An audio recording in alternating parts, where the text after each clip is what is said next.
ideas are popping in my head because you guys are already doing the research. In my mind, as an entrepreneur, I think about, hey, if you want to educate the public to the convert, you may just as well send them or sell them kits. Hey, for your home garden, do this, and just easy step 1, 2, 3, and then you can Yeah. experience it yourself. Da da da. So that way, it's Mhm. very sustainable. You're educating them at the same time. It's not just some esoteric theoretical thing. They're actually experiencing it, and then the more they care about their garden, the more they will care about the mission, the Yeah. movement they take on. So Yeah. Yeah. any last thoughts before we complete our? I know that you have a 1 o'clock, so I want to be respectful of your time. Any Oh, last thoughts yeah. to complete? Thank you. Yeah.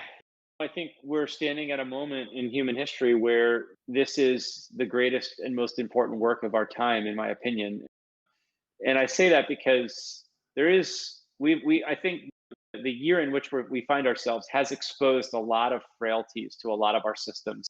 Our supply chains became massively disrupted this spring when the pandemic hit. And we saw grocery shelves laid bare because of our reliance on imported food. We're seeing human health epidemics at proportions we've never seen before.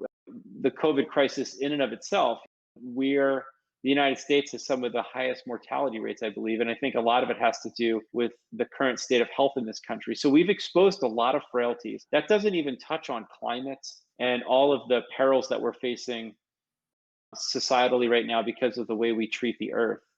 But I found myself speaking at a virtual conference this past September for the United Nations. They Mm, have their Global Day of Action, and I was honored to be given an opportunity to speak there.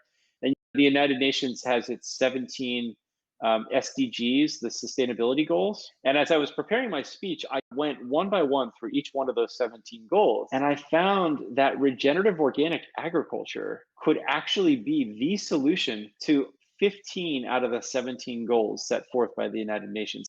If we took all of our farmland in this country alone and began to transition it to this new way of producing food without the reliance of pesticides or herbicides, working with biology instead of chemistry, we could heal all of the world's greatest problems simply by changing the way we farm. And I know that you and I are talking here this week post election.